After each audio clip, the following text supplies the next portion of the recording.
killing after killing. They're taking down the crime scene then. Victim Why my baby? after victim. She trusted anybody. Everybody was her best friend. It would prove to be the deadliest year in Anchorage's history. People were getting murdered and people were afraid.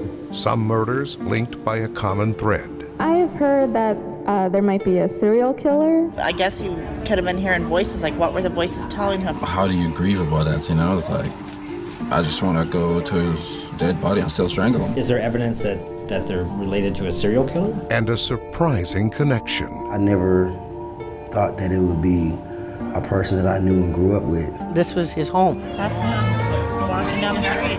You see how his hand is like tucked in his coat. I think he had the gun in his hand. We don't want to broadcast that is the linkage and give the offender the advantage of changing weapons, changing pistols. I saw him with that bike, riding that bike, and he just smiled at me. And not one, but 3 eyewitnesses to a cold-blooded execution. She saw the first part of the gunfire from back in the other room. I saw the guy fall to the ground and then took the bike and just biked off. Off into the night, blending in. A killer among us. One thing I like about Alaska is that there's really nice people out here. Ask anyone in Anchorage why they love living here. Hiking, go fishing. It's nice weather. There are many trails to choose from. A lot of good places you could take kids to go play. I appreciate the unity. It's safe here. People like to say the city of Anchorage is just a short drive from the real Alaska. A land of mammoth glaciers, crashing tides, and world-class hunting. But there's plenty of wildlife here along the city streets. The great outdoors can still be found among the office towers, concrete, and corner stores. And for many, it's the reason they choose to live in Alaska's largest city, population 300,000. But what happens when the city's parks and trails turn deadly? Are we actually safe? It doesn't feel safe. I use these trails. I'm a member of the community as well, and like everyone else, I want to have answers. You have to believe that we are doing our best to solve it. If you say don't go out, then we've failed as a society. We've given up our public space. Like so many Alaska stories, the mystery began in winter, or so it seemed. An icy January morning. Anchorage police received a call at about 8:30. A popular trail overlooking the salt water of Cook Inlet. They had found a body at Point Warrenzoff. While investigating, police were shocked to find a second victim, a young man left to die in the cold. The victims? 19-year-old mother, Selena Mulinax, and a charming but dangerous young man who was supposed to be at home on house arrest. Oni Aber Morissette, with no witnesses. We just need closure. Some type of closure. And little to connect the victims. That was the first I'd ever heard of going out there. Mm-hmm. I never heard of the kid she was with that night either. The case went unsolved as winter turned to spring to summer. Across Anchorage, the news of more killings followed. At least 3 people were inside the South Anchorage home where a man was shot and killed today, and what the occupants described as an attempted home invasion. Good evening, everyone. We have developing news at this hour. Anchorage police are at the scene of a fatal shooting in South Anchorage. In most cases, there were soon suspects, arrests, answers. Is charged with murder and tampering with evidence. They were having words of some type, back and forth, back and forth. He called police to report that his girlfriend was not breathing. Today, 37-year-old Jeffrey McCracken is accused of killing her. And then, another early morning discovery on another picturesque walking path. 7:40 a.m. on July 3rd. A cyclist spots 2 bodies lying on a trail near the outskirts of downtown. We had gotten a tip from someone who was camping and said that they were walking their dogs. They had heard what they believed to be 6 shots. The dead included Brianna Foisey, a sometimes homeless 20-year-old with a learning disability But when it came to music, she could remember anything. who loved to sing.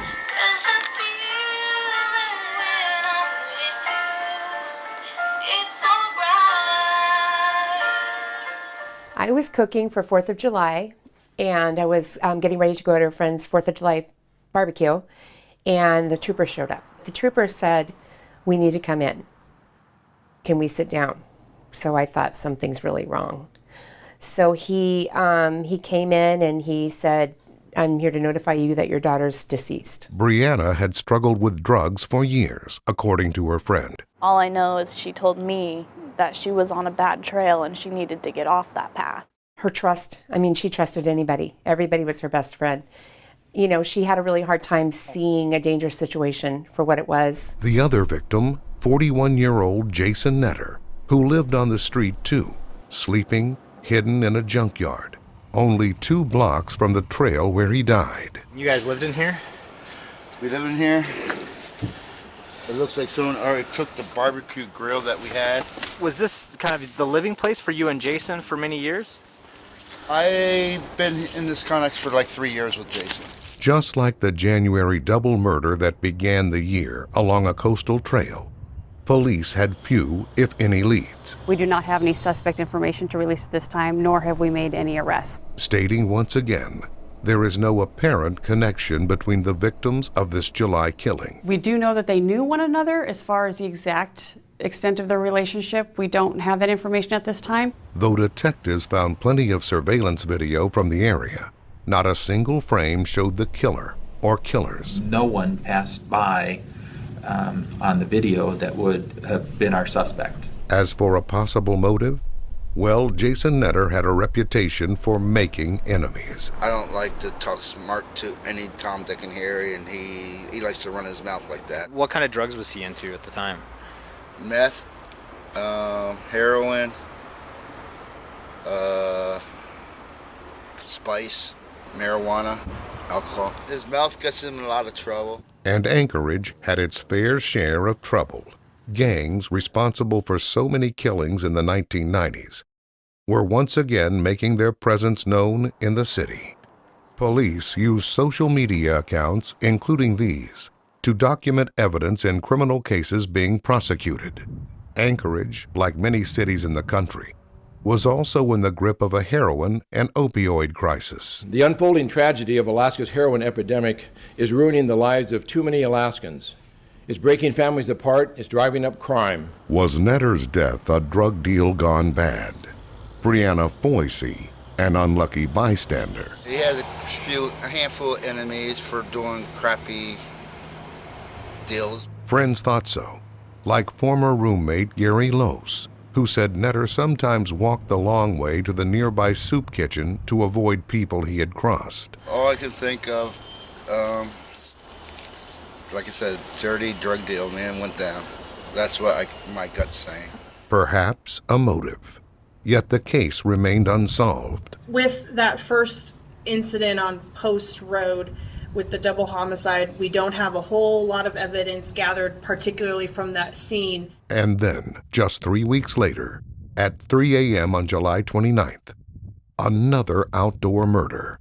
21-year-old Travion Kendall Thompson is gunned down on a lonely street bordering the woods. He was house sitting for my sister. He was just gonna go down, let her dog out, and come right back home. He was just staying here, basically babysitting the dog. But Travion Kendall, or Trey, was no gang member according to his family. He was a good kid. Like, he was a smart kid. Like, you know, just really caring. Would give anything to anybody. Like, my baby used to bring home, like, homeless people. He'd bring home anybody and just feed them. No guns, no drugs. When he wasn't at work, he filled his hours playing computer games. Who would want Trey dead? As big as he was, as tough as he wanted to seem, he was a big jokester with a big heart, and yeah, he was a giant nerd. That's one thing he was good at, staying out of trouble. He'd rather ride his bike and go catch some Pokemons or something, rather than going clubbing. Trey had seemingly chosen a different path than his father, Bobby Thompson. I just got him in the mail. Who was serving time on drugs and weapons charges 360 miles away in Fairbanks. When family called to tell Bobby his son had been killed, it made no sense to him. More upset than anything because I didn't know who did it. And if I ever found out, it was just like, well, I can't do nothing because I'm in jail. And was that something that you kind of wanted for him? Did you want him to kind of stay out of trouble? Yeah, because I don't want him to be like his pops now, or his other uncles or brothers or whatever, so I wanted something different for him. But Trey's case was different from the other recent outdoor murders that had gone unsolved. This is where the investigation starts to take a critical turn. The body was This time, there were witnesses. maybe even 6 feet over, right? And it was like right where the rain gutter is where he was laying. Through this window, what did she actually witness? She pretty much saw everything. He looked, but he didn't see us. And what they saw was shocking.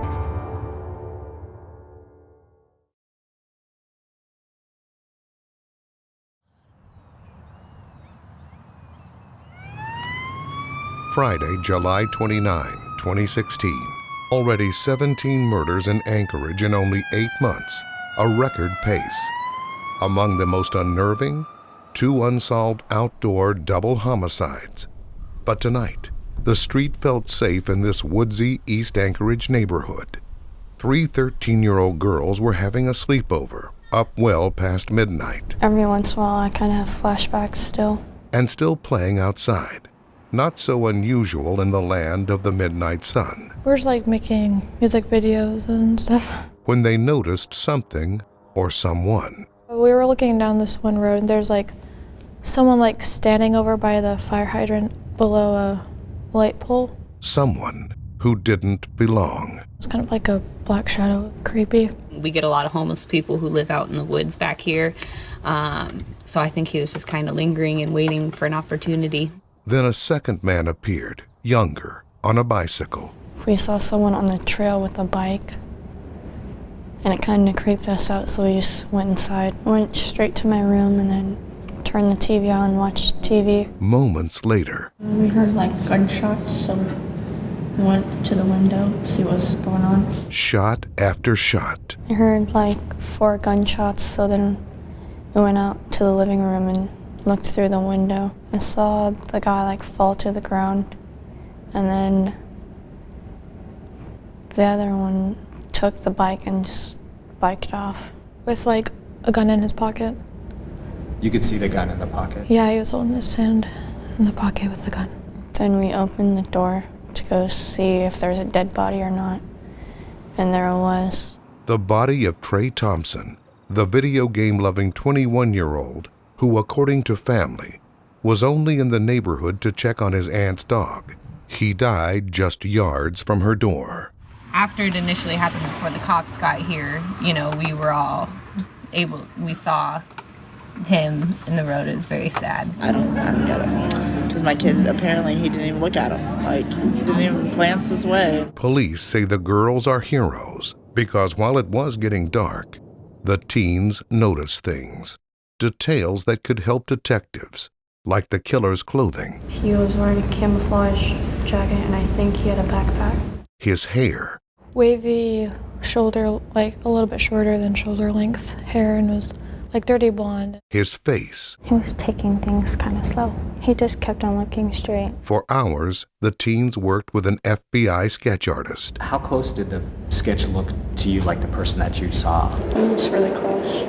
But police weren't quite ready to release that drawing to the public, and they couldn't find any reason someone would murder the good-natured young man. We started to see where Mr. Thompson had been. We know that he had been with family members and had not provoked or done anything that would lead to have him in this confrontation. There was also surveillance video that captured an image of the shooter, enough to provide another clue. The Alaska State Troopers were able to do some calculations and some experiments to determine that this individual was a particular height.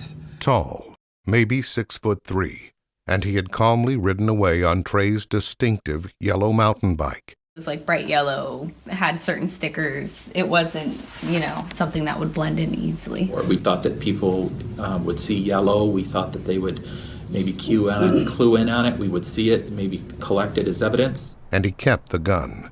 All clues that could help solve the case, but police decided to keep them secret, at least for now, at the suggestion of the FBI.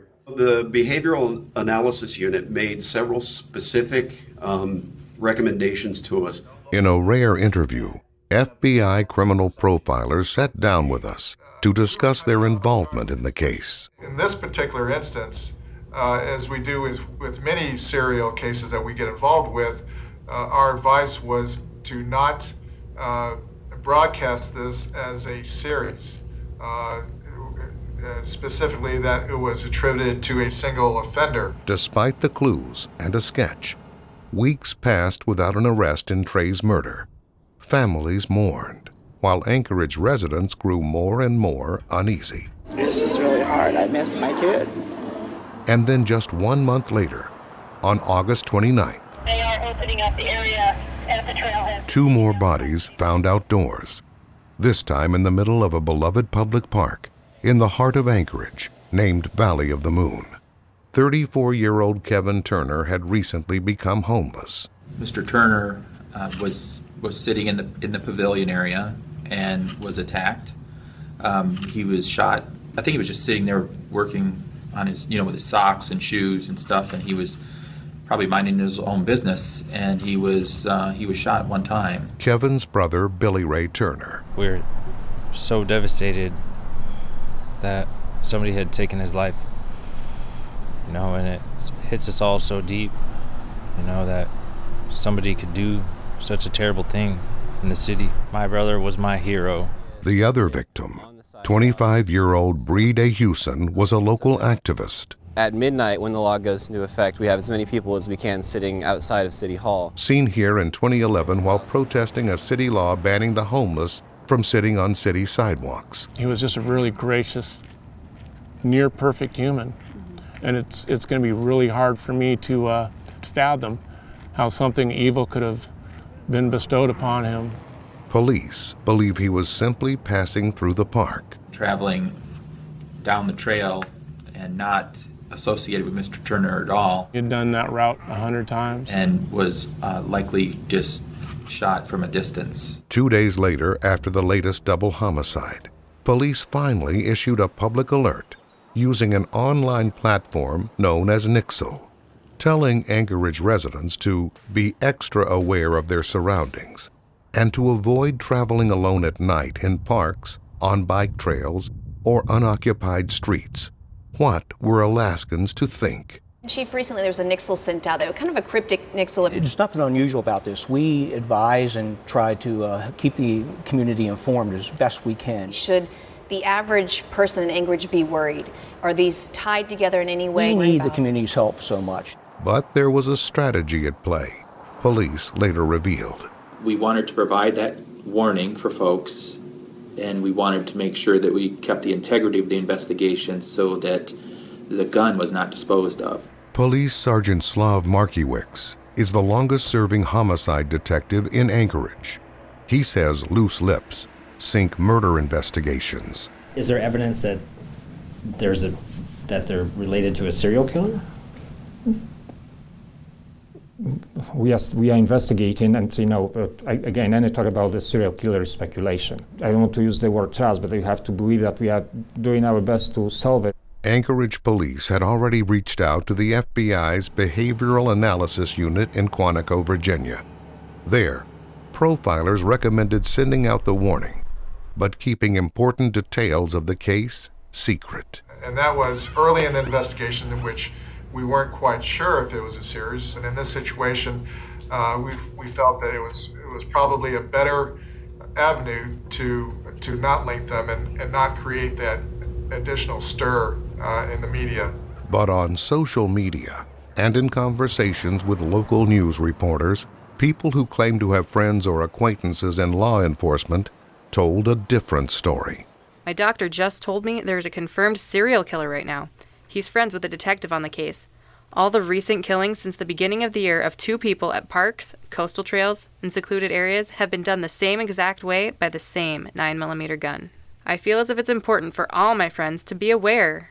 What's next? Fears boiled over at a neighborhood meeting with police at the very same park where 2 bodies had recently been discovered. People were getting murdered and people were afraid. Are we actually safe? It doesn't feel safe. We really feel for you, and we're here tonight for you. If you say don't go out then we've failed as a society. We've given up our public space. It's tough out there. It really is, and you got to look out for yourself, and we got to look out for each other. I have heard that there might be a serial killer. The worst thing we can do is speculate and cause rumors to go about. Impatience grew, and Trey Thompson's mother took to the streets to find answers and justice. We went through all the homeless camps. We went straight to people's camps, opened them up, look, hello. I was determined to find him. She and her sisters were out at all hours. I would confront random people. Every guy that kind of matched the description that they said, I would follow them. With little concern for their own safety. I didn't care. Yeah. And I seen, what's his name? James. Mandy Primo says she spotted the man she believed to be her son's killer, walking near the neighborhood of Airport Heights. I seen him walking down DeBar. He went into that bank. I sat across the street by the Alaska Regional Hospital. I crossed over. I sat in the bank parking lot, and he kept staring at me. I called the lieutenant, and I told him, I says, dude, I know this is the guy. I know this is the guy. And I had my son in the car, and I was tempted to go up to him and say something, and he's like, you have your baby in the car. Don't say nothing to him. He's dangerous. Don't say nothing to him. I'm like, dude, I feel it in my heart. This is the guy. And I got my son's picture on the back of my truck, so I know he knew who I was. And he started walking back up the hill. I got pictures in my phone, and it looked like he had the gun in his hand. How did you know it was him? Was it just purely from the sketch? I just felt it. Something came over me, and I felt it. That's him walking down the street. You see how his hand is like tucked in his coat, like it's longer than. I think he had the gun in his hand, and I didn't care. I did not care. I already told the cops I was going to plead insanity. Trey's Aunt Randy lived in a nearby neighborhood. One day, a man who had recently started living across the street walked up to her. He came up to her and was like, sorry for your loss. And she had no clue. Randy had no clue that the man in front of her that day, trying to console her, was in fact a serial killer. He was closer than anybody thought. By the end of the year, his surprising identity finally revealed. Looking at the sketch, it doesn't look nothing like the guy that Bobby knew when we were kids. Nothing.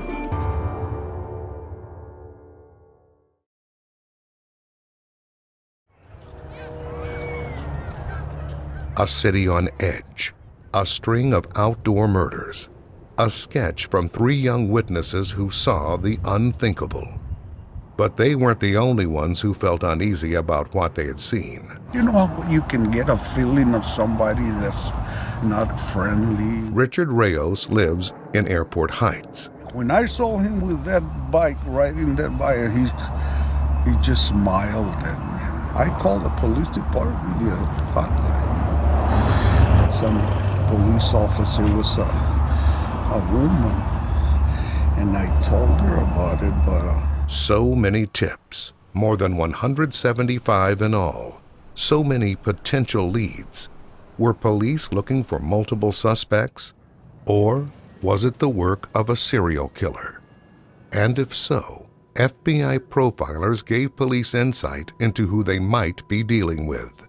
They noted, for example, 2 of the killings occurred in places frequented by the homeless. One of the things that we had from the behavioral analysis unit is that it was probably somebody who was at least on the fringes of either the homeless or the social service kind of mental health profession field. After all, it wouldn't be the first time a serial killer prowled Anchorage.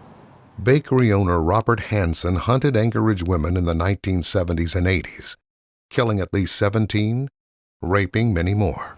Joshua Wade admitted to killing 5 people beginning in 1994. Well, I was there just a year or so ago. Handyman Israel Keys is believed to have used Alaska as his home base to plot murders here and in other states. Israel Keys was an exception where he actually planned. It wasn't spur of the moment.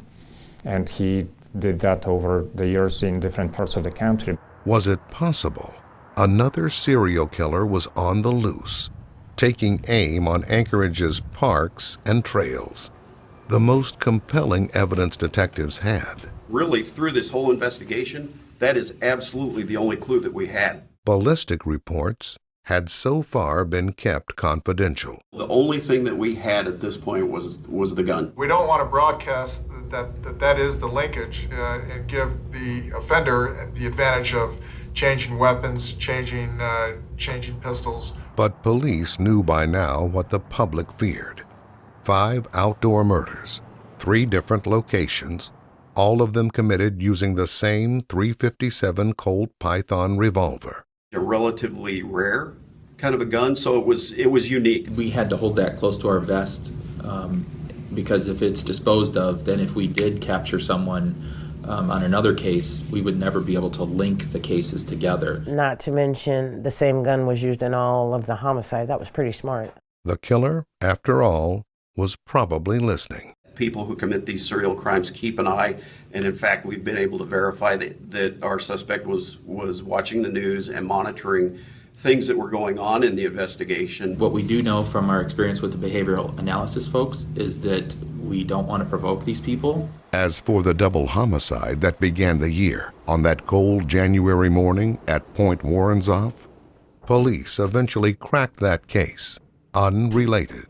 But that still left 2 double homicides and the murder of Travion Kendall Thompson unsolved, all taking place within 2 months and a 6-mile radius, all now tied to the same weapon, wielded by a man witnesses had seen in East Anchorage, the man in the sketch. Is this person out there waiting to strike again, or do they have him narrowed down? Do they even have suspects? It would prove to be a chance encounter that eventually broke the case.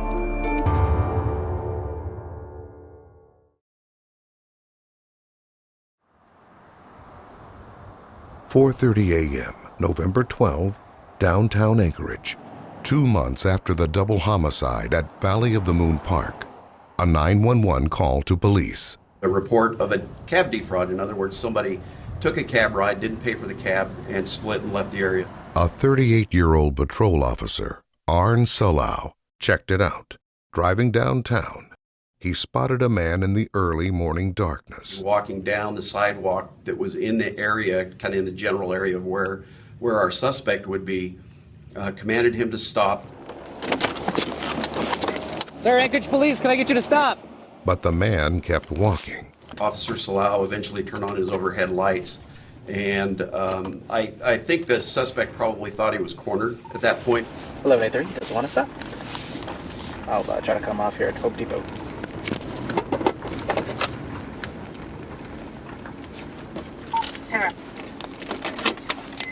This is the Anchorage Police. You need to stop. This is the Anchorage Police. You need to stop. And I realized he wasn't going to be allowed to leave. And that's when the shooting started taking place. Bullets whizzing around. And police dashboard cameras caught it all. What we see is Mr. Ritchie approaching Solau's car, firing a gun at him. Solau literally flies out of his car. I don't know a better word to describe it. Flies out of his car, returning fire. I heard the gunshots, 6 or 8 gunshots, and that's when the police officer was emptying his chamber. I got to the window, and I just saw the police officer running after the guy, but he was already on the ground. Officer Solau was shot 4 times. The bullets traveled and went up into the middle of his body, fracturing bones, ripping apart muscle. But police say he never stopped fighting. He immediately returned gunfire and physically fought off his assailant. Then 2 more cop cars popped in, blazing with their lights on. Another officer, Sergeant Mark Patsky, joined the gunfight. He was able to charge forward and return fire as well. The suspect was killed. The officer rushed to the hospital to undergo life-saving surgery. Police have not released surveillance video of the gun battle that night, calling it disturbing. It's very horrific. It's shocking. And when the gunfire ended, a revelation equally as shocking. one that would help put an end to the city's summer of fear. I could tell immediately that he was a very tall individual. I saw the Colt Python had been retrieved. The man now lying dead on a downtown Anchorage street matched the description of the shooter who killed Trey Thompson. He even wore the same camouflage jacket. Ballistics would seal the case. It was completely happenstance that the officer ran across Mr. Ritchie. It was just blind luck. Trey Thompson's dad agrees. All the cops are supposed to be out there doing their duties and whatnot, you know what I mean? I believe, honestly, they'd have never found out who did it, you know what I mean, if that situation never happened. 5 months would pass before police formally accused James Dale Ritchie, age 40, of all 5 murders, saying he acted alone in each of the killings. One thing I can tell you, this murderer, it's the worst possible thing. They had looked at other potential suspects, and Mr. Ritchie wasn't really on our radar up until Saturday morning. James Ritchie was known on the street as Tiny. I don't know where that came from, to tell you the truth. I mean, Bobby could probably tell you, but he wasn't tiny. And the final surprise? Tiny was no stranger to the Thompsons. We was watching the news at 10 o'clock news, and it came on, and when I seen the picture, I didn't buckle. Like, what the, dude, what? The next morning, I couldn't wait to get on the phone. He was no outsider to Anchorage either. I couldn't wrap my head around it, and I kind of told Bobby that I can't wrap my head around him doing this. I can't. We've known him for a long, long, long time. He had grown up here, a son of the city he stalked. This was his home. Tiny was part of the crew. Once a young man full of promise, an A student, according to his mom, a champion athlete at East High School in the 1990s. This is the voice of Ritchie's mother. He was a good student. He played sports. He was constantly busy in activities and had planned to leave and go to college. Ritchie even played high school football alongside future NFL player Mao Tosi, also winning a state basketball title with future NBA player Trajan Langdon. And the police officer that Ritchie shot, Officer Arn Solau, also attended the same high school. He was a freshman the year Ritchie graduated. He came home and something happened. I don't know what. Old friends struggled to make sense of it all. Just because he had that gun doesn't mean that all those murders that happened with it were from him. They have a substantial amount of evidence that said that this was this individual. They're not going to do that. Do I believe that it was Tiny? Yes. Bottom line. I think the unresolved anger and the disbelief comes from he's already dead, and there's nothing we can do about it. Got a good supporting family out there. Bobby Thompson, Trey's father, couldn't believe the man he once knew as Tiny killed his son. He was cool, man. He was my brother Quincy's best friend. Childhood friends, more like family. Did he ever live with your family? Did he ever stay? Yeah. He did live with you guys? Yeah, days, weeks, whatever. Whenever he wanted to come over to the house, he'd come over. That's my mom's son. She loved him. Tiny held his son. There's pictures of Tiny holding Bobby's kids. Tiny left and went to wherever he went for college. So for him to come back to Anchorage and, go through all that, it just doesn't make sense to me. No one could have guessed how James Ritchie's life would unfold.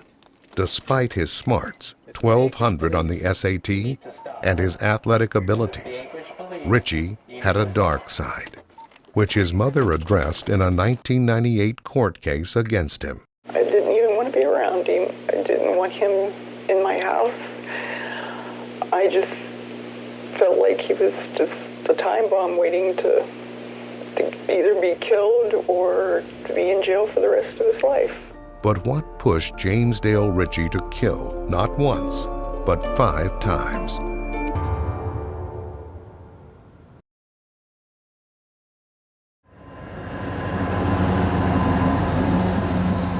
Anchorage could now sleep a bit easier.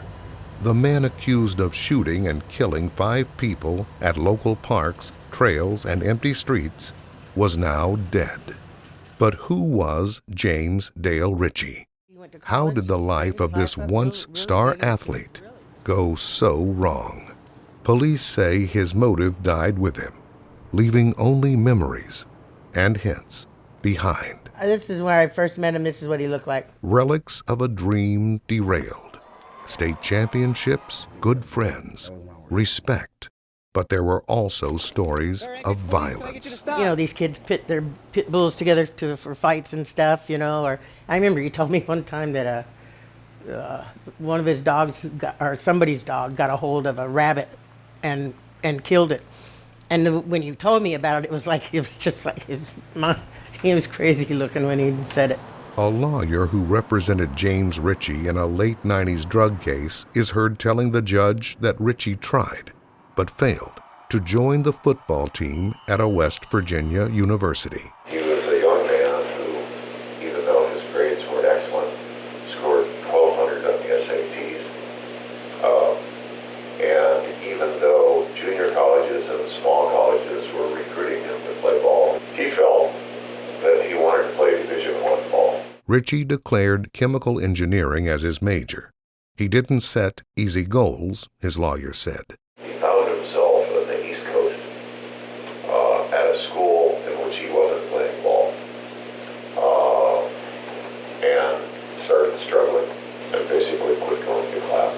And when he fell short, he returned to Alaska, tumbling headfirst into a life of drugs and crime. In 1996, Ritchie was charged but not convicted of promoting animal fighting. Ongoing accusations followed of dealing crack cocaine and theft. The kids sold drugs off and on. That's something that, you know, is knowledgeable. They all did it. And they'd rob people that sold drugs. They'd rob them for their drugs and their money. Even kidnapping. He was involved in a drug invasion, or a drug-related, apparently home invasion robbery, and kidnapping, in which he was involved with taping up a completely innocent person when that robbery went astray. In a 1998 letter asking for leniency while facing felony drug charges, Ritchie told a judge he wished he had gone to a small school and played sports. "I lay in bed every night thinking about how I've ruined my life," Ritchie wrote. "Then I sit up crying, wishing I could go back to when I was in high school." Despite his rap sheet and the fact he sometimes carried a handgun, friends never thought Ritchie capable of murder. He was a good-hearted person that he loved people. He's a cool dude to hang out with. That's not him. That's not his get down. That's not his MO. Most of them, to have a weapon or a strap as it would be only for show. Most of them weren't clappers. Placed in a situation, they would probably fight versus shoot someone. To old friends, he was only dangerous to himself. His own mother admitting she was relieved when Ritchie spent months behind bars in his early 20s. It meant he was off drugs and off the streets, she told the court. I felt he was safer in jail than he was in the street. But after years spent in and out of prison and halfway houses, Ritchie moved back in with his parents, who now lived in Virginia. And for a while, he seemed to flourish. Broadway, Virginia, a small town of farms and churches. This is just a quaint little place, people to live in, nice neighborhoods, nice people. Next-door neighbor Alan Hottinger. We never called him Tiny, we always called him James. Super nice guy. Hottinger was impressed with the confident, capable Ritchie, so eager to help. My daughters, when they went to school, had an issue with computers, they'd rely on James, and James would just jump in there and help them out. Even if Ritchie wasn't always the first to speak. Not very outgoing, but I mean, when you would speak to him, he would speak, and he'd carry on a conversation and stuff with you. Ritchie took classes at nearby Blue Ridge Community College, earning an associate degree when he was 37 years old. He wanted a chemical engineering job, and like I said, he was just super intelligent. He went to college. He straightened his life up really good. There was even a relationship. He had a girlfriend, I guess, and they split up, and that kind of soured him on wanting to stay down there, I think. But by early 2016, Ritchie had returned to Alaska. He always missed Alaska. This was his home, and he missed his friends and stuff and wanted to come back. For a time, neighbors say Ritchie appeared to be staying at a home in Airport Heights. A man who lives there now said he was old friends with Richie, but didn't want to talk on camera. Others say they noticed Richie in the neighborhood, but thought little of it. Next door. Next door? Yeah, that's what I've heard. Don't know if it's true. The FBI says certain behaviors were once thought to be common traits among young men who would become violent predators, but now consider that science outdated. Today's FBI profilers, including those who worked on this case, have moved away from looking for suspects who share those traits. There are too many different kinds of serial killers, they say. There's no common precursors.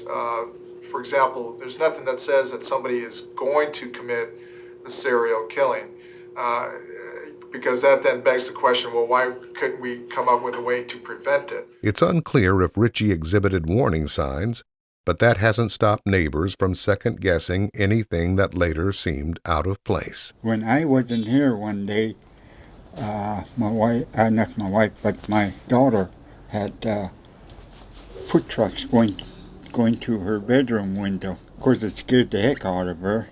While court records indicate Richie had at one time taken antidepressants, police have not yet divulged whether doctors ever diagnosed him with a mental illness.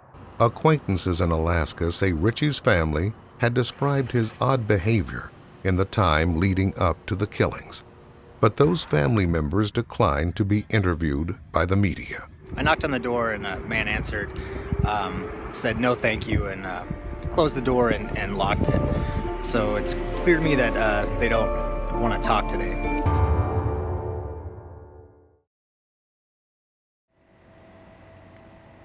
In April 2017, 5 months after Richie was killed in the gun battle with officers, Anchorage police tied up loose ends. Today, police confirm that the same man pulled the trigger in all 5 cases. We know one thing's for sure, that this serial killer that killed my brother is caught, and he can't do no more harm. And it feels like our parks are safe once again. Yet questions still remain. I can't wrap my head around him doing this. He came home and something happened. I don't know what. Why my baby? Police could not or would not offer a motive. They just think he was a highly disturbed individual. That's kind of one of the things I've had to come to terms with, is that, him being gone, we will never know. Others say motive doesn't matter. This man had no heart. He had no feelings for people around him, and he killed for fun. I mean, just for fun, like a sport. I think it was more so, serial killer's mind, being a predator. He saw the opportunity and he took it. Fear now subsiding.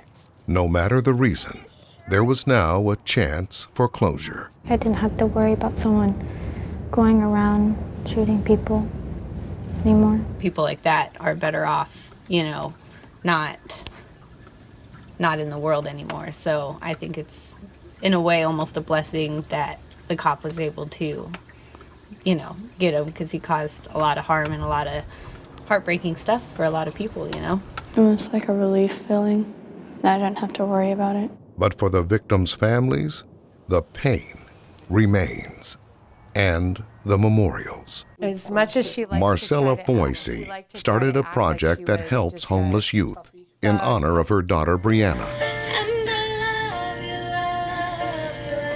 Aww.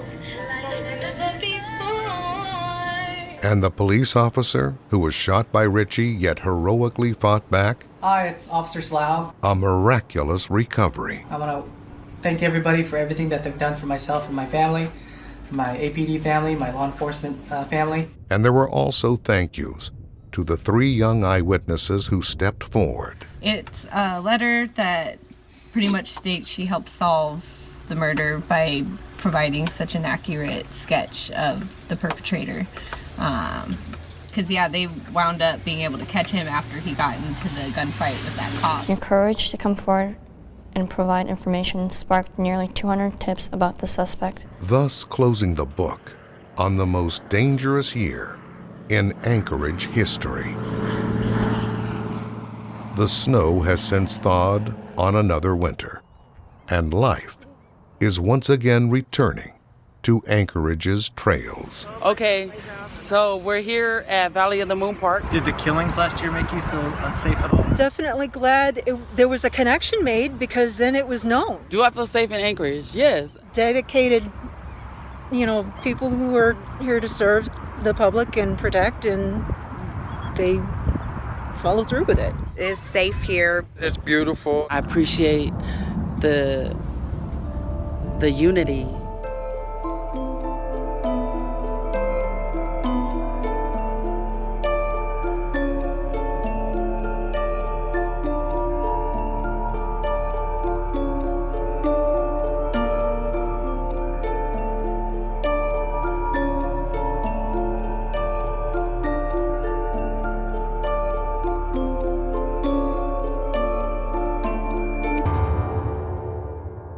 What we're trying to do here today at Valley of the Moon Park is just remember the lives of 5 people whose lives were cut short last year in Anchorage. 5 of the many homicides last year in Anchorage. And so this is kind of a moment of remembrance and a moment of silence for these particular 5 victims. And so what I'm going to do is I'm just going to show each of these victims for about a minute or so, and you'll see that one of the families has joined us. And so I hope you'll like or share a heart and just remember some of the many homicide victims of 2016.